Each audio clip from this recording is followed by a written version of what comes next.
परम पूज्य गुरुदेव ने कहा कि बेटा तुम पापी नहीं पुण्य आत्मा हो। आइए प्रयास करते हैं गुरुदेव के इस मार्मिक रहस्य को जानने का।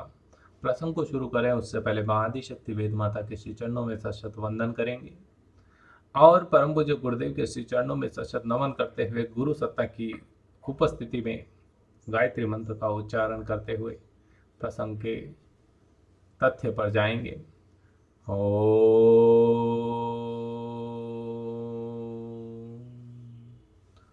भूर्भुवः स्वः तत्सवितुर्वरेण्यं भर्गो देवस्य धीमहि धियो यो नः प्रचोदयात्।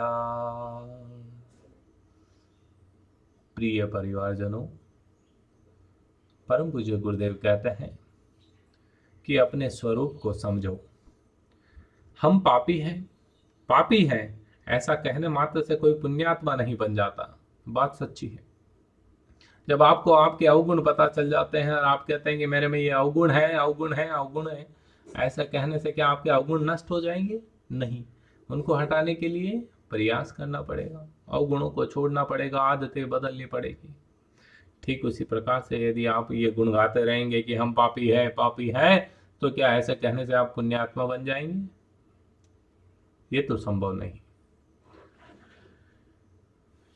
गुरुदेव बतलाते हैं कि पुण्यात्मा होने के लिए तो अंतःकरण को शुद्ध बनाने की आवश्यकता होती है, आत्मा को अनुभव करने की आवश्यकता होती है, अपने को पहचानने की आवश्यकता होती है। मनुष्य जाति की उन्नति का यही एकमात्र साधन है। यदि ईश्वर ने हमें पुण्यात्मा बनाया है तो हमें अपने को पापी क्यों समझना है और क्यों पापी कहना है? ये दोनों बातें करना गलत है। ये विचार तो क्षुद्र है, एक संकुचित विचारधारा है। हृदय को पवित्र बनाइए। आप पवित्र ही हैं। विचार का बड़ा प्रभाव पड़ता है। यदि अपने आप को पापी समझते रहोगे तो पापी ही बने रहोगे, पर यदि पुण्यात्मा समझना आरंभ करोगे तो पुण्यात्मा हो जाओगे। गुरुदेव कहते हैं कि मृग की नाभि में कस्तूरी होती है, कस्तूरी मृग, और उसकी सुगंध से वह मतवाला होकर घूमता रहता है, ढूंढता रहता है कि ये सुगंध कहां से आ रही है, लेकिन वो कभी अपने अंदर नहीं झांकता कि ये सुगंध मुझसे ही आ तो नहीं रही। मतवाला होकर घूमता है और ढूंढता है, भटकता है चारों ओर की ये इतनी अच्छी सुगंध आ कहां से रही। ठीक इसी प्रकार हम अपने स्वरूप, स्वभाव, गुणों को भुलाकर भौतिक पदार्थों में आनंद प्राप्त करने के लिए प्रयत्नशील है। यही तो हमारा सबसे बड़ा भ्रम है। गुरुदेव कहते हैं कि भ्रम में पड़े हुए मनुष्यों, उठो, अपने को क्यों पापी समझते हो? अपने शुद्ध चैतन्य निष्पाप ब्रह्म स्वरूप को समझो। तुम्हारे अंदर जो जीवात्मा है वह पर ब्रह्म परमात्मा का ही तो अंश है। अंधेरे में खड़े होकर अंधेरा अंधेरा कहने से कभी अंधेरे का नाश हुआ है क्या? नहीं। उसके लिए तो दीपक जलाना ही पड़ेगा, तब अंधेरा समाप्त होगा।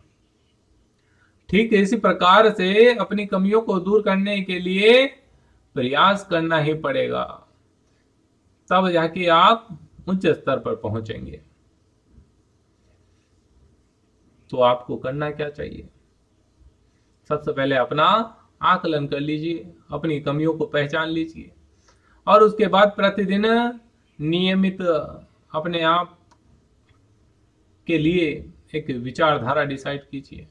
निर्धारित कीजिए कि आज मैं अपनी इस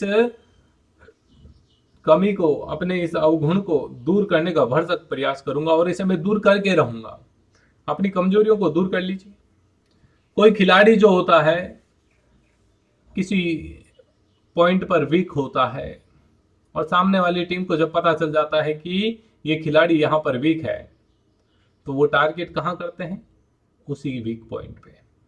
आपको अपने सारे वीक पॉइंट को क्या करना है? निकाल फेंकना है, ताकि आप पर कभी भी दुष्प्रवृत्तियां हावी ना हो। और जब आप सद्प्रवृत्ति पर रहेंगे, सन्मार्ग पर चलेंगे, गुरुदेव का कार्य करेंगे, फिर देखिए आपको आनंद की अनुभूति कैसी होती है। वो जो आनंद अनुभव होता है उसकी तुलना कभी भी किसी से नहीं की जा सकती और ना उसको बखान किया जा सकता है। बस वो आत्मा सुख होता है। जो करे वही जाने।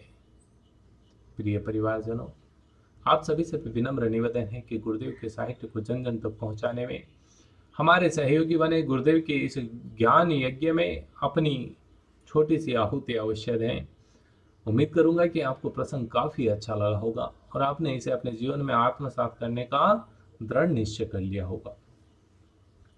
अंत में अपनी वाणी को विराम देते हुए परम पूज्य गुरुदेव का स्मरण करते हुए जय श्री राम लिखने के लिए आप सभी से विनती करता हूँ। जय श्री राम अवश्य लिखें। गुरुदेव पर सच्ची श्रद्धा और विश्वास के साथ आत्मसमर्पण कर दें।